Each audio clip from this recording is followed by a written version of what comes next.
Rita. A live look here in Los Angeles, where Democratic presidential candidate Bernie Sanders is holding a town hall on immigration policy. Mr. Sanders just entered the room, and we expect things to get underway any moment now.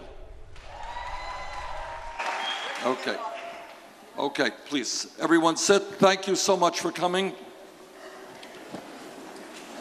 And by the way, I am delighted to be here with Congressman Raul Grijalva from Arizona.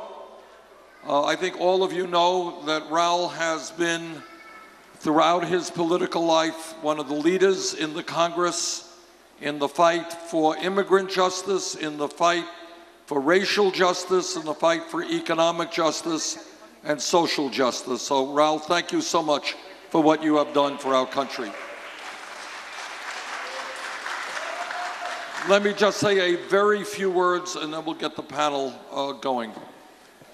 I'm running for president because the truth is, given the many crises that we face as a nation, it is just too late for establishment politics and establishment economics. We need real change today.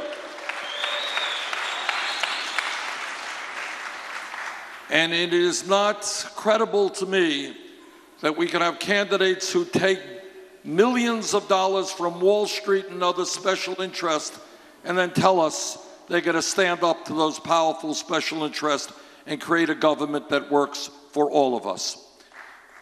Now, in terms of immigration issues and issues of particular concern to the Latino community, number one, I want you all to know that I am the son of an immigrant, first generation.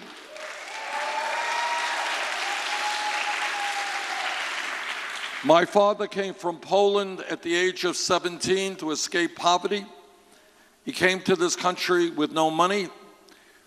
He came to this country not speaking a word of English, but he became a very proud American because he saw what the United States could do, this country could do for his two sons. Never made much money, but he was a very proud American because of the opportunities this country gave him. Where we are today, and I know we'll go into this at greater length, is in terms of immigration policy. Everybody here knows our immigration system is totally broken. No one debates that. And before I even get to immigration reform, I want to say that as a United States Senator and as President of the United States, I am going to do, and have done, and will do, everything I can to combat the bigotry and the ignorance of Donald Trump and people like that.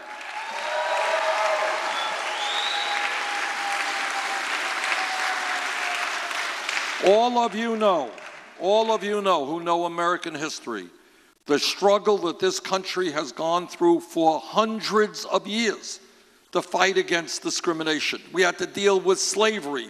We had to deal with the terrible deeds that we did to the Native American people, the prejudice against Latinos, against Italians, against Irish, against Jews.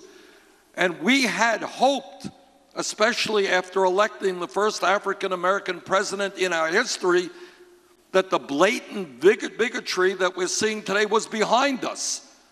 But apparently it is not. And it is incumbent upon all of us to stand up to Donald Trump and to tell him that his bigotry, his trying to divide us up, his insults to the Mexican and Latino community, to the Muslim community, to women, to veterans, to African Americans, that is not what this country is about. We will not accept it for 1 second.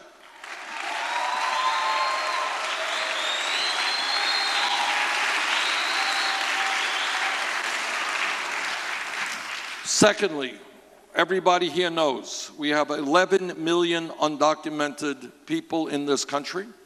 And what many of us know, not everybody knows, is that many of those people who are out working today are being exploited. And I know we're going to get into that issue in a little bit of length. But there are people in California today, undocumented people, who are being cheated of their wages. They're being underpaid. They're being overworked. And we know that they cannot stand up for their rights because they are undocumented. And that is why, among many other reasons, together we will pass comprehensive immigration reform and a path toward citizenship.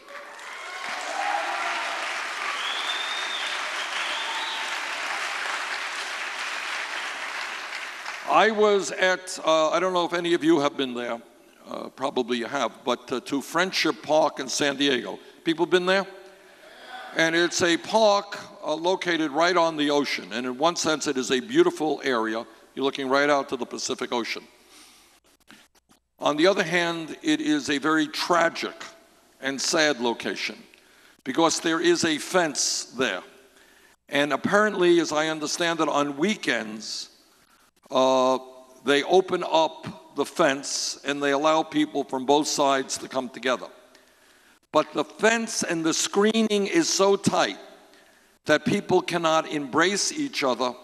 The only physical contact that a husband and a wife or a mother and a child can have is literally by sticking their pinky through a very tight screen. And how tragic is that? To see husbands on one side and wives on the other side, moms on one side and children on the other side. The function of real immigration reform must be to unite families, not divide families. And that is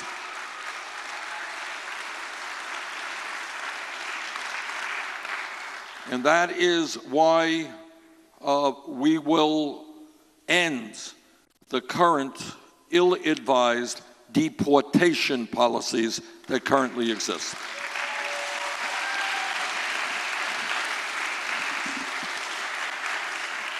And if Congress does not do what the American people want them to do, I'm not saying everybody does, but the majority of the American people want real immigration reform. If Congress does not do that, then I will use all of the powers of the presidency through executive orders to do the best that I can do. But clearly the preferable and long-term solution is comprehensive immigration reform. Last point. Latino community is by and large a working class community. And like the rest of the American working class, people are struggling to put bread on the table and to make ends meet. I believe that we have an economic agenda, not just an immigration reform agenda, but an economic agenda that makes sense and works for the Latino community. What does it mean? Very briefly. It means that if you work 40 hours a week, you should not be living in poverty. We raised the minimum wage to $15 an hour.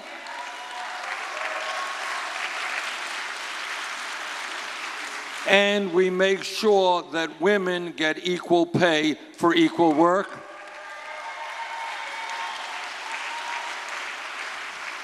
That we create millions of good-paying jobs by rebuilding our crumbling infrastructure, our water systems, our wastewater plants, our roads, our bridges, our rail system.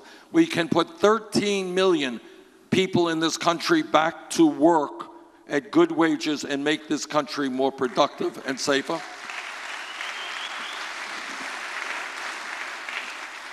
The United States is the only major country on earth that does not guarantee health care to all people as a right.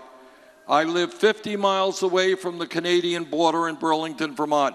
All the people in California have health care as a right. If elected president, we're going to fight for a Medicare for all health care system which guarantees health care to all people as a right.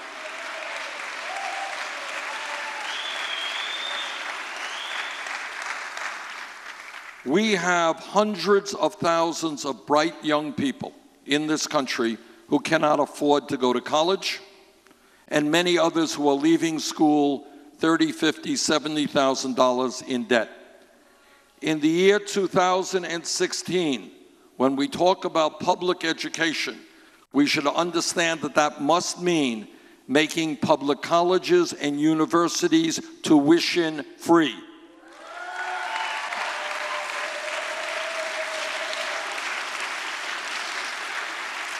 This is what I want to see. Yes, sweetheart. Okay, I want to see, it's funny, I was just going to talk about that. I want to see the children of California and Vermont and America.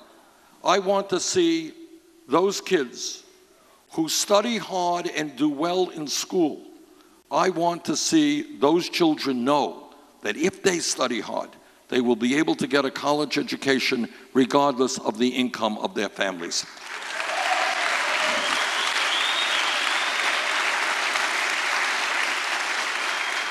One other point, and then I'll stop and we'll get on with the panel.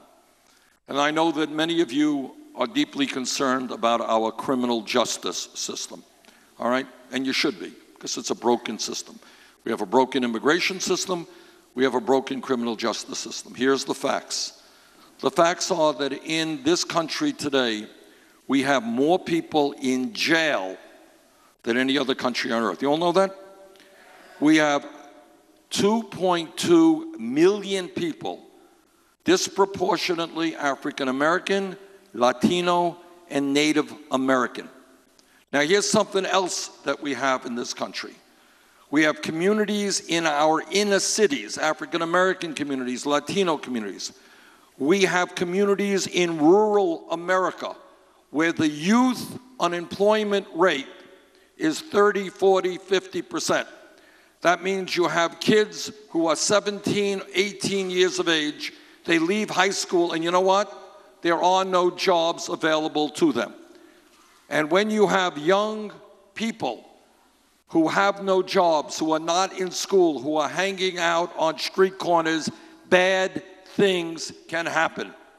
And that is why I very strongly believe that as a nation, we should invest in our young people in jobs and education, not jails or incarceration.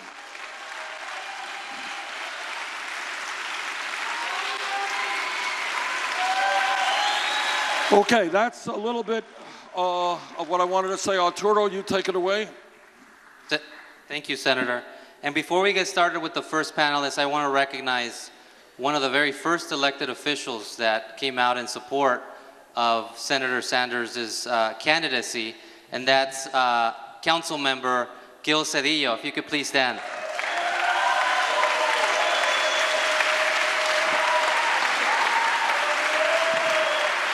Councilmember Cedillo has a long history of advocating for immigrant communities on driver's licenses and a series of policies. So thank you, Councilmember Cedillo. The first question comes from a longtime immigrant rights activist reigning from the state of Oaxaca, Mexico. She's of indigenous ancestry and has been a strong advocate for indigenous communities both in the United States and in Mexico, and is going to share a story about the impact of trade and indigenous backgrounds as it relates to the immigrant community. Romero.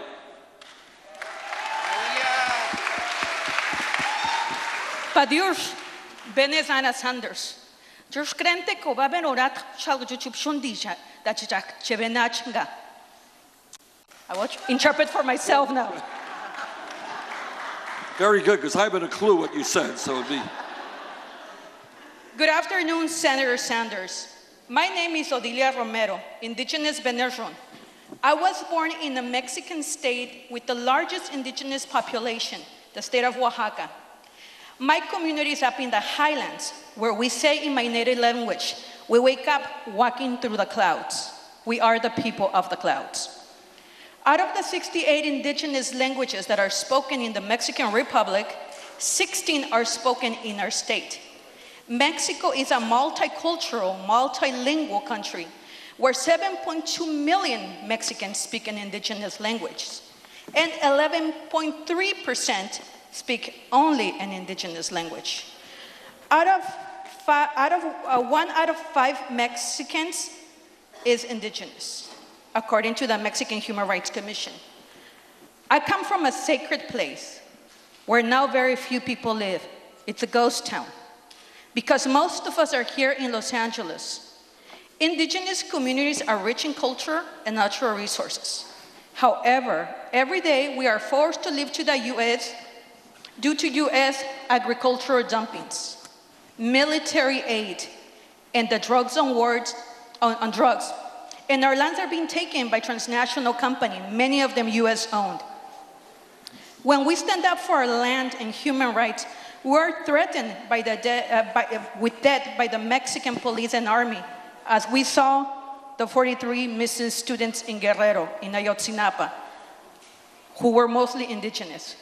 Many members of the Mexican army and police are trained in the Western Hemisphere Institute for Security Cooperation, not to wage a war against drugs, but to wage a war against indigenous communities in 3 of the most indigenous states, Oaxaca, Chiapas, and Guerrero.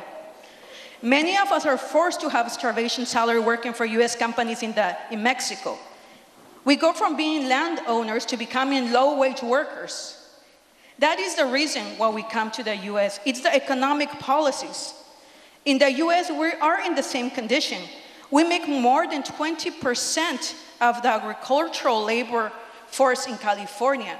We face discrimination, structural racism, and labor exploitations, along with racism from our other Mexican brothers and sisters. We have integrated to the US culture. In this audience, you will find Oaxacans that have graduated from Berkeley, Harvard, Stanford, UCLA, not only with bachelor's degrees, but also with master's and PhDs.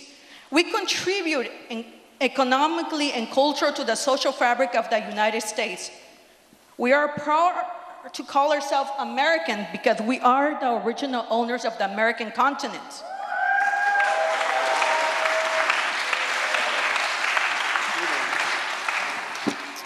Yet, we are so proud of being from this great country. We also have the right to be treated equally while being different.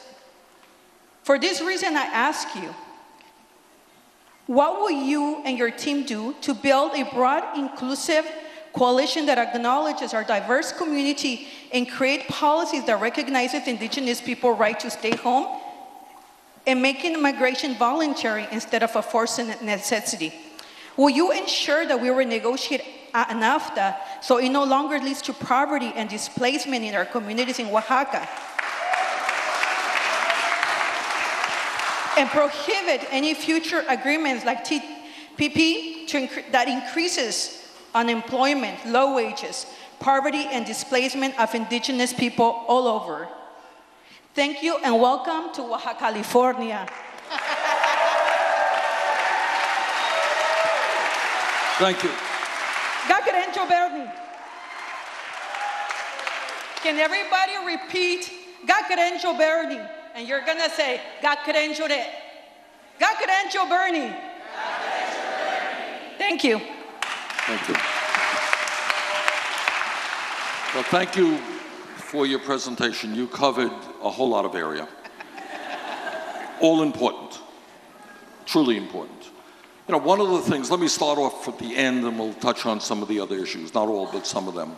Trade.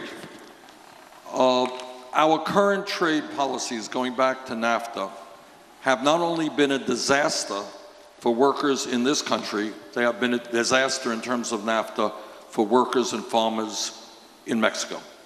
And what has happened, and as you have indicated, what has happened and what these trade agreements are part of a global effort for a race to the bottom.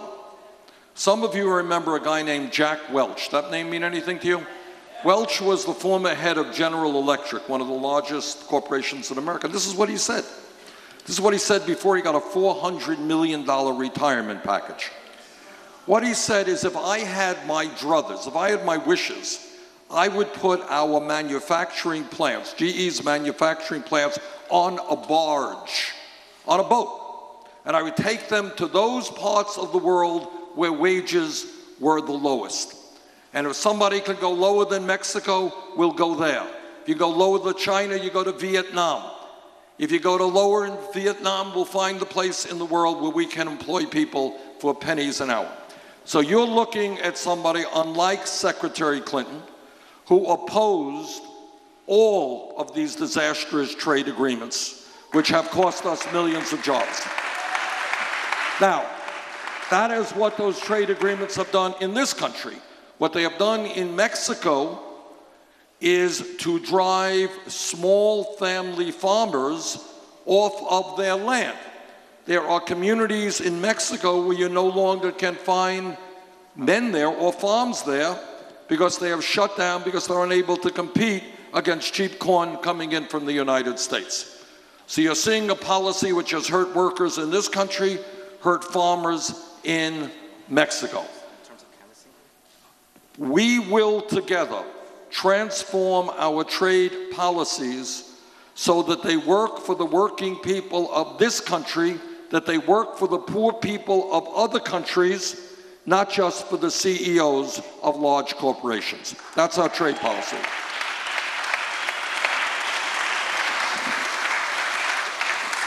You know, as I go around the country, and I've learned a lot, because I have met with many people from diverse backgrounds.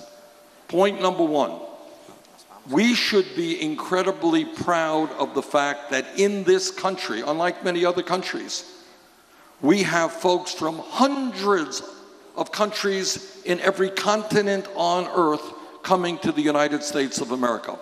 Donald Trump does not understand it, but our diversity is our strength.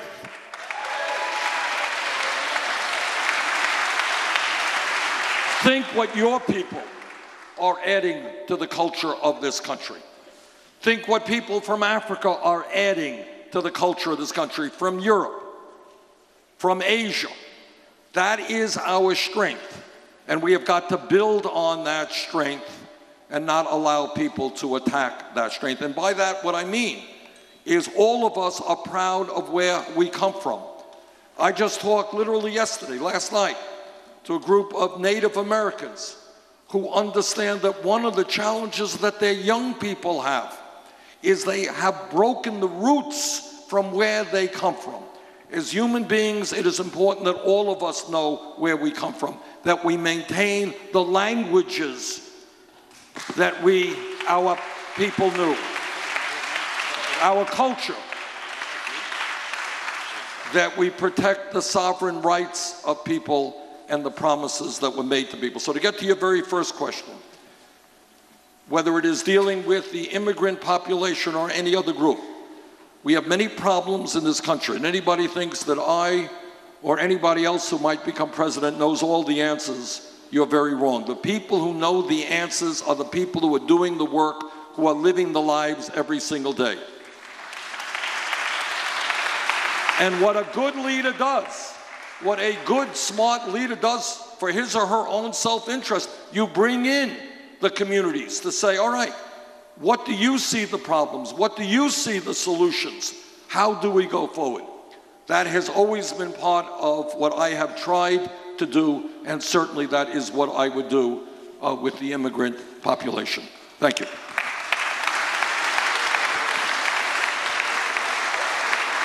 Our next presenter is a mother. She's undocumented, and she's fighting for immigrant rights for undocumented families for a very long time. Please help me introduce Betty.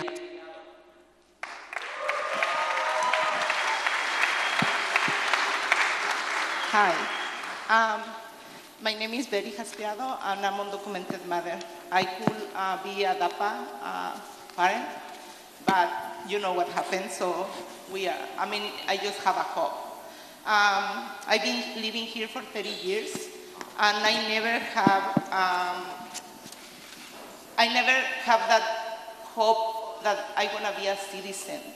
And when I start talking about, immigration reform, S744, DAPA, I have a hope. I want to go back to my country. I want to go, get out from this city, because I feel like I'm in a cage. I can pass San Diego because it's a checkpoint. I could be deported. I can go Arizona because it's another checkpoint. It's a lot of checkpoints. I feel trapped. And I feel like every day when I get off from my home, I don't know if I'm gonna come back. I mean, before I was okay, I was working, I was fine, but after this, all these hopes, all this, you know, that Obama promised us, right? And he just deporting our families. He's separating our families. He's tearing our families apart. And when I see all these things, make me think what's going to happen. I'm so afraid. I mean, I have to come every day and talk with people and pretend that I'm strong, but I'm not strong. I'm afraid. I'm really afraid to be deported at this time. After 30 years, I've been living in this country more time than I've been living in my country, so I feel American. I feel that I deserve to be here. And I work and I do a lot of things that I think I deserve something, but the reality is like I don't have nothing, right? I don't have hope, I don't have nothing. So I'm really afraid to be separated. I have a mom that is from Tijuana. I mean, it's in Tijuana right now. From Dreamers Moms Tijuana is Yolanda Barona. This lady called me once and she was deported. She asked me, Betty, what are you gonna do? Tell me to cross the desert. And if you told me to cross, I'm gonna cross the desert. And if I die, I prefer to die than be separated from my family. And I was like, no, you don't have to do that. I feel like a mom. I feel like I was her. So I keep talking to her, and now they are fighting to come back to this country. So I feel like what's gonna happen for all these people? What's gonna happen? And my question is, what you gonna do to family reunification, to family separation, to stop all deportations? I mean, that's my question. It's my concern. What's gonna happen with us? Okay. Well, first of all, Betty,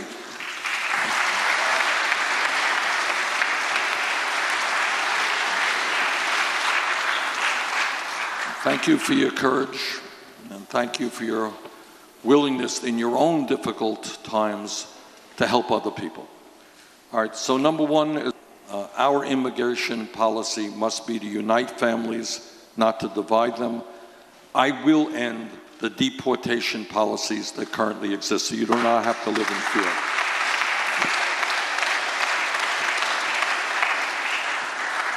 I was in Phoenix, Arizona, a number of months ago. Raul was there as well. And I will never forget, sometimes you see things. We met with about a half a dozen teenage kids, Latinos, young ladies. Tears were coming down their cheeks because they expressed the same fear that Betty just expressed, that on any given day they could be separated from their mother or their father. And they live in fear, all right? So number one, we will end the current deportation policies.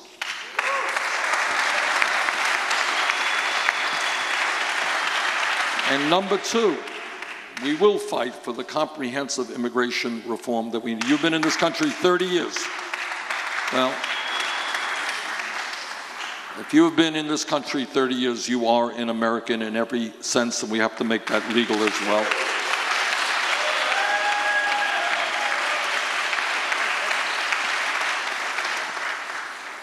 And if Raul's colleagues, Republicans in the House, refuse to do the right thing, we will look at all of our legal options in terms of expanding immigration rights through the executive powers that the president has.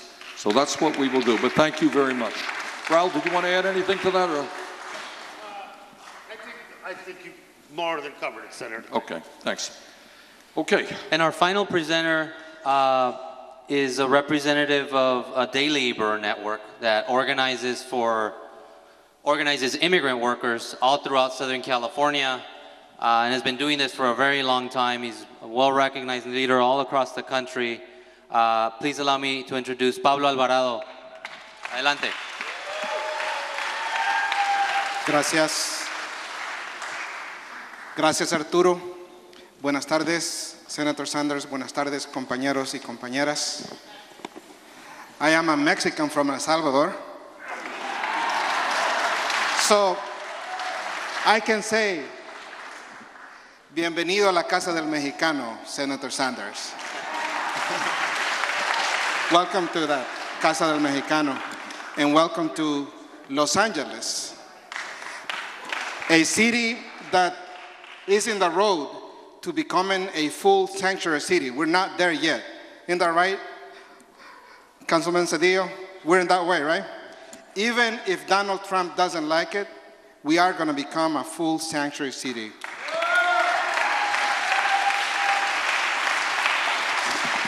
And with you in the White House, our country will become a sanctuary for everyone. So I have had the honor to work with the men and women who stand on public sidewalks and in front of home improvement stores, and honored to work with low-wage workers, together with many colleagues who are here in this room today and many colleagues across the country. We've been able to set up many worker centers. And in these worker centers, which is the face of the new labor movement, in many of these centers, what our organizers do, we make sure that we send people to job assignments. We make sure that if they don't get pay, that they get their wages back. That if they're injured at the workplace, that at least there is a basic remedy for those circumstances. But it's definitely not enough.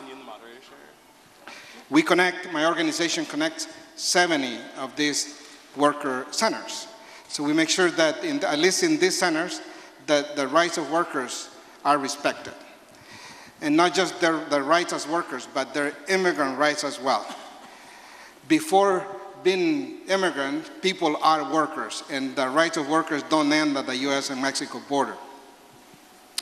So as we fight to improve wages and working conditions, and thank you for being one of the champions for the 5 for 15. Is that right?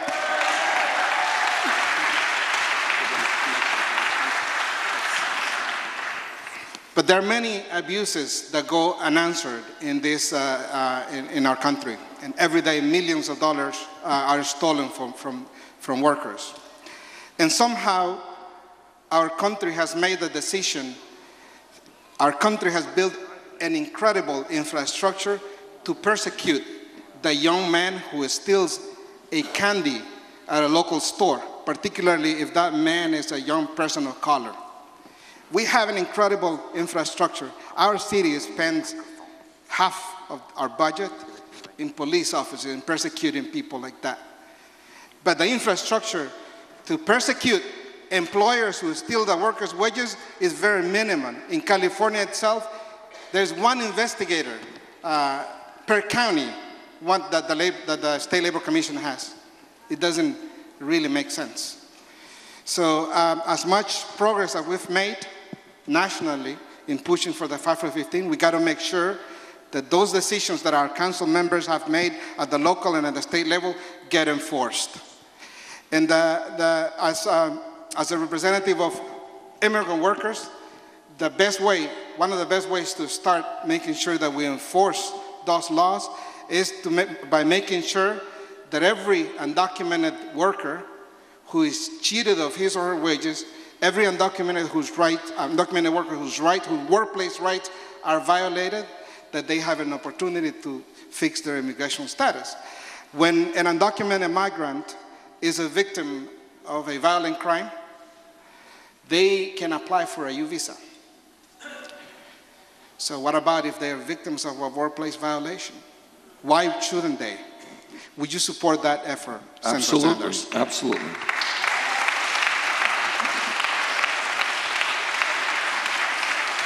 Let me just, if I might very briefly tell you a story. In 2007, I had heard about the exploitation of undocumented workers in Florida. And I went down there, and what I saw in a town where they grow tomatoes, tomato workers, literally the day that I got into that town, a contractor, a labor contractor, was being arrested by the U.S. attorney, being charged by U.S. attorney. Do you know for what crime this was? I think 2007. You know what the crime was? In Immokalee, Florida, when I went down there, just coincidentally, there was a contractor who was holding people in involuntary servitude, slavery, forcing them to work against their own will. And that was not the first case of slavery brought in that area. What I saw were workers who were clearly exploited, who were out on the fields, not getting paid for getting out on the fields. It rained, you didn't get paid. Their working conditions were abysmal. Their housing and health care access was terrible, all right?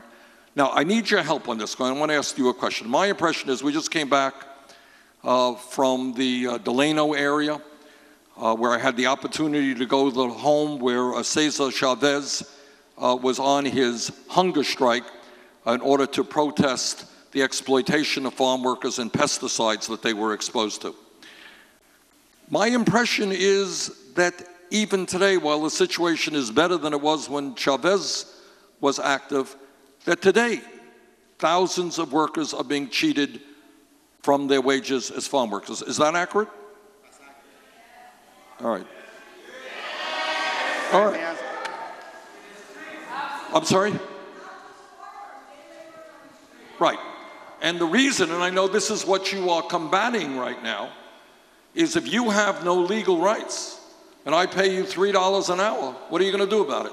Right? You're not going to go to the Department of Labor, you're not going to go to the local police department, right? Then that's what you are trying to reform. So the idea of opposing vigorously this type of labor exploitation of undocumented workers is the right thing to do. It's the moral thing to do. But you know what else it is about? And I know that there are some workers who are not undocumented. How does it impact them? Well, it does impact them.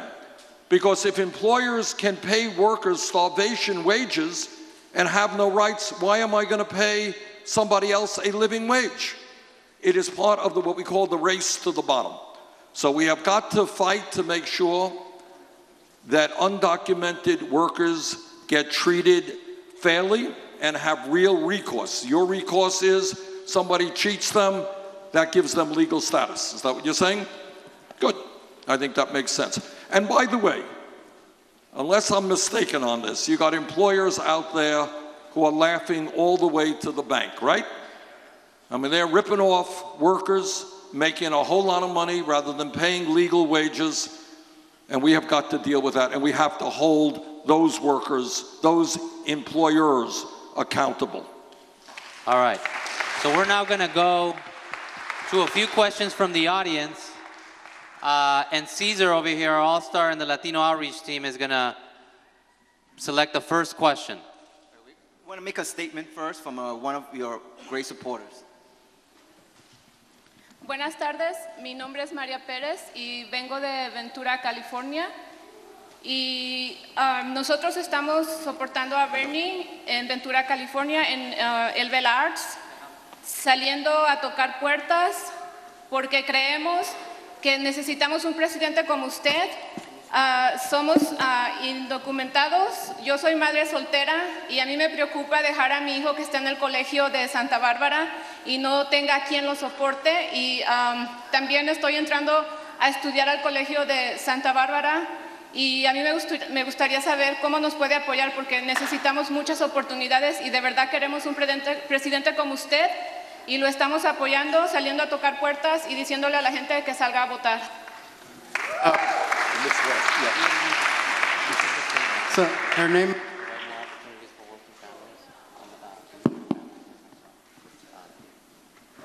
Okay.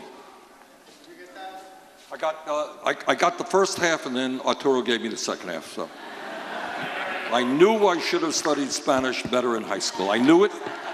All right. Maria is one of the undocumented leaders from the city of Ventura who is upon herself and the rest of the team that is present here, for we need to get somebody because she's a single mother. Her son is enrolled at Santa Barbara City College, and we see the importance importance of providing a great future for her son. So she wants to know, because she's potentially a DAPA recipient, if elected, what would you do? Because definitely the community, the undocumented community, is doing a lot of work in Ventura, California to get you elected, Senator, with all respect. Well, congratulations on your son going to college. And I will use the executive powers. Obviously, again, we want Congress to pass comprehensive immigration reform. That is the best approach. But if Congress does not do the right thing, I will build upon what President Obama has done and expand DAPA and DACA. Okay.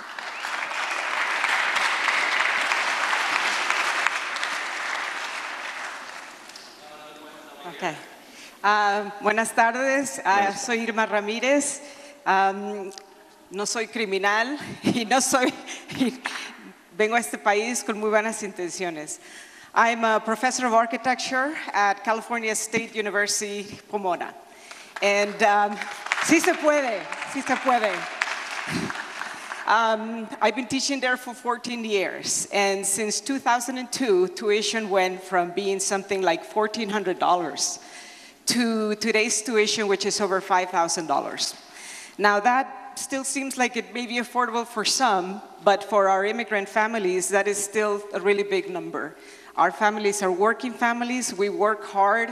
Our students are under a lot of pressure to have to work instead of going to school.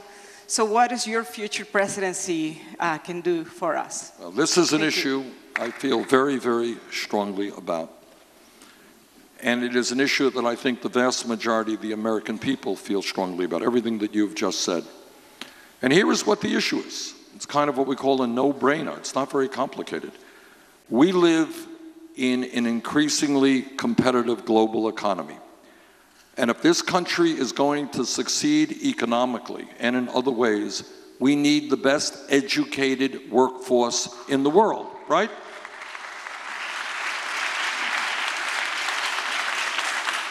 If we were really smart, what we would be doing is urging everybody, not just the younger people, but the economy changes every day, your job changes every day. We would provide the opportunities for everybody to get the best education that they could. Right now, as you've just indicated, the cost of college is unaffordable to hundreds of thousands of young people. Others who go to college end up working. It's unbelievable. You probably see this every day. These are young people trying to do well in school, but they're working 20, 30, 40 hours a week. Now, how can you have the ability to do well in school when you're working so many hours, going to bed so late, kids are working night shifts? All of that is crazy. It really is not good for this country.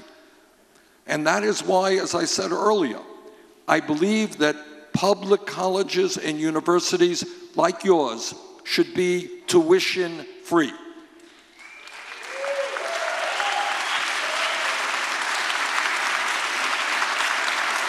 And also, I believe that we have to deal with the crisis of student debt, right? A lot of the people who graduate or leave school are deeply in debt. And they have to pay off that debt year after year, sometimes decade after decade. And that means they can't afford to get a car. They can't get a house. They can't get married. They can't have children. That's crazy stuff. So what we have got to do is change our mentality regarding education. We should encourage and reward people. I want you to get a good education. I don't think you should be punished for getting a good education.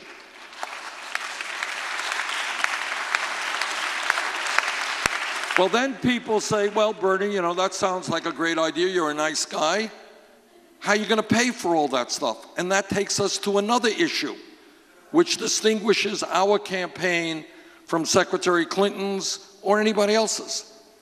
We live in a country with more income and wealth inequality than any other major country on earth. The top 20 wealthiest people in America own more wealth than the bottom half of America. And what we have seen for the last 30 years is the middle class shrinking and shrinking and shrinking, while healthcare costs and education costs are soaring. And that's why so many middle class families are in trouble today. And I believe that it is time to tell the billionaire class, time to tell Wall Street they cannot have it all.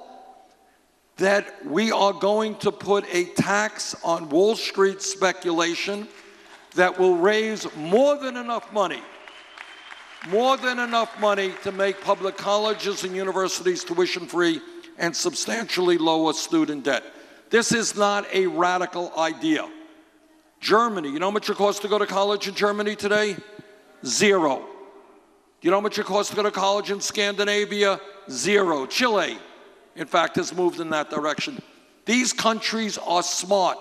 They are investing in their young people and in the future of their country. We should do the same.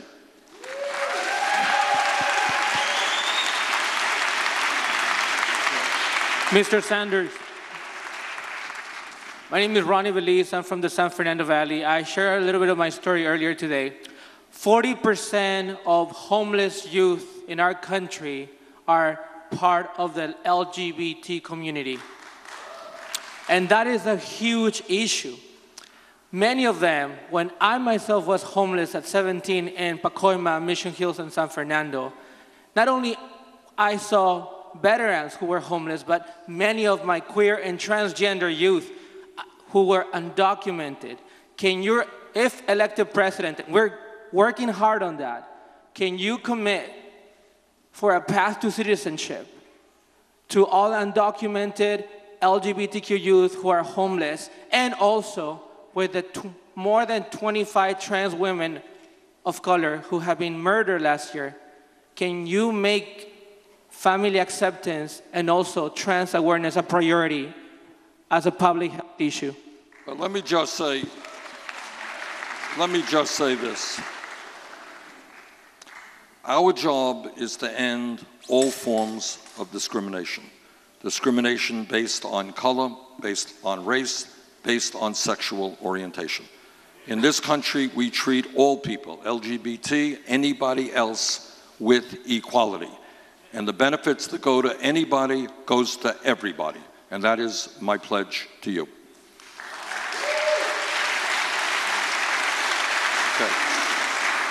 Okay, I'll tell you, we have to get going fairly soon. Two more questions. Okay. Sir. Senator Sanders, it's a pleasure to have you here in this iconic place for the Mexican community in East Los Angeles. My name is Guadalupe Gomez, member of the Zacatecano community, and I'd like to tell you that we share your views and your vision for America and the important issues for our community: education, health coverage for all, global warming. But we need your help, even beyond this election. But I want to assure you that we're going to do everything we can to put you in the White House because we want you as our president. Thank you.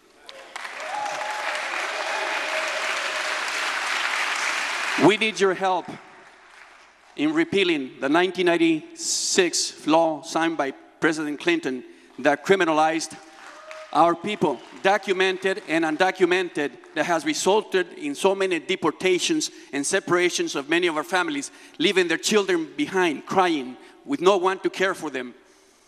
Secondly, we need to get rid of the private detention centers that have profited and are profiting from the suffering of our people. Can we count on you with your help as president? Okay, let me start with the second, and we'll go to the first. If you read our platform in terms of criminal justice, it is very clear that we have got to end corporate ownership of prisons and detention centers.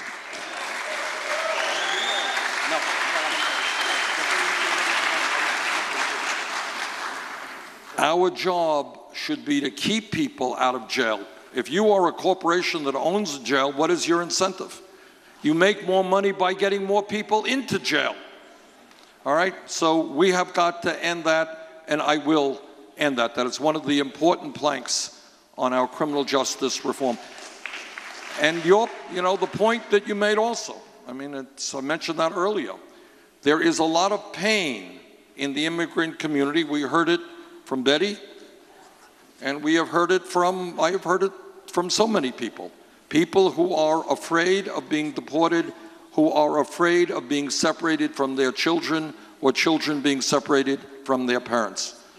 That is not what our immigration policy should be. We unite families, not divide families. Okay, yeah, Raul. Buenas. Hello? Let me just, I can't add to what the senator's already said, but just to say that the immigration platform of the Sanders campaign and Bernie talks specifically to the question that if you don't dismantle and repeal those provisions of the 1996 laws that have led to the situation, you cannot have the kind of comprehensive immigration reform that we want. That has to be part of it. The other thing is to begin to end the bed quotas, the requirements that so many beds be filled for these for-profit prisons again. And I think one of the reasons that many of us have committed so strongly to Bernie is because we see the effect in our communities. And one of the things in all of Bernie's campaign is that he no los, como decía mi papá, no los nomás para taparle el ojo al macho. It has been sincere, real, and what Bernie says in this setting is the same that he says in another setting, and I think that's very, very important. We have one last question. One last question. Sí, buenas tardes. Mi nombre es Pérez Cruz. Good afternoon. I'm Perez Cruz. Y yo trabajo en Gage Vermont Car Wash. I work in the car wash, Gage, Vermont. Y tengo yo sindicato yo estoy working local 675. I'm with local 675. Y sigo siguiendo los pasos. I'm following the steps. I'm doing what I'm supposed to do. Y sí, bueno, no puede. Yo soy un trabajador inmigrante. I'm an immigrant worker. Y como yo y como bastantes que somos trabajadores inmigrantes. I'm just one of many immigrant workers.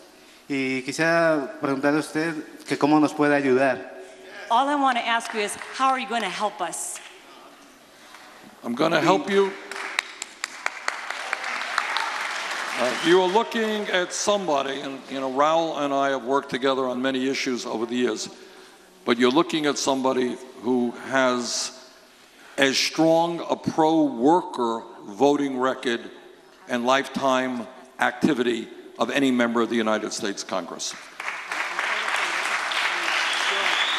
So for a start, I don't know what wages you are making now, but we will have or fight for a federal minimum wage of $15 an hour. We will fight for legislation that makes it easier for workers to join unions.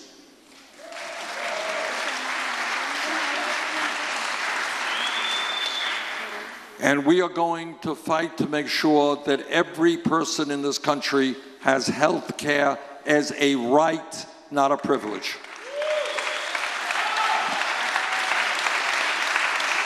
Just one last. Thank you so much. One last question, Senator Sanders, right here, Carlos Amador.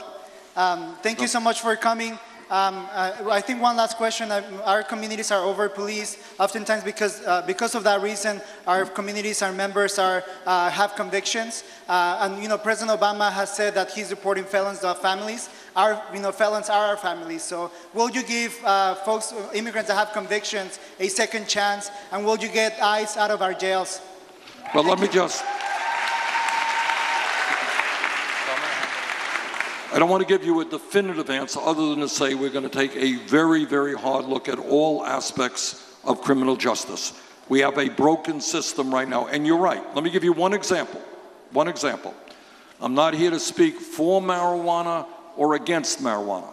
But what the story is that people in minority communities get arrested for possession of marijuana at a much higher rate than do people in white communities. All right? And that leads to criminal records and all kinds of problems. I am aware of the problems in ICE. All right? And I have talked to families who have been very negatively impacted by ICE. And yes, yes, we will take a very, very hard look at that. And the last point that I want to make on criminal justice, maybe I should have made it earlier, is that if anybody in our country gets killed while in police custody, broadly speaking police custody, that will trigger under my administration an immediate investigation by the Federal Department of Justice. All right?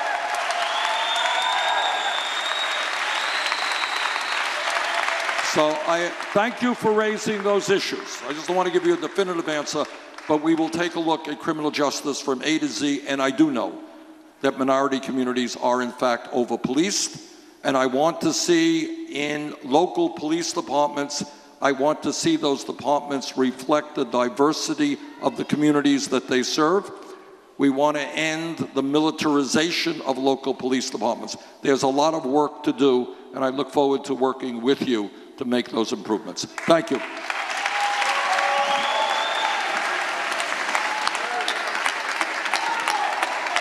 Okay, thank you all very much.